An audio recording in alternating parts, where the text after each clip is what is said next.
திருப்பாவை பாடல் 6.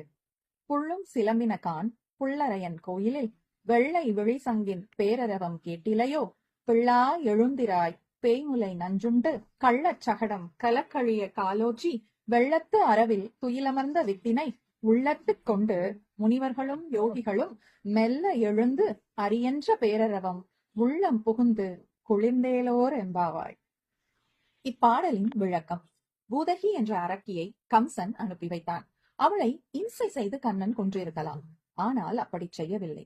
அவனுக்கு பால் தந்து தாய்ஸ்தானத்தை அடைந்து விட்டாலே, அந்த தாய்மையை பாராட்டும் விதத்தில் அவளது மடியில் அமர்ந்து பாலை குடிப்பது போல் அமைதியாக அவளது உயிரை குடித்து அவளுக்கு மோட்சம் அளித்தான் எம்பெருமான். கேரளாவில் அம்பலப்புழையிலிருந்து 25 கிலோமீட்டர் தூரத்தில் உள்ள திருவமுண்டூர் என்ற தலம் குறித்து இந்த பாடலை ஆண்டாள் பாடியதாக சொல்வர். நன்றி, வணக்கம்.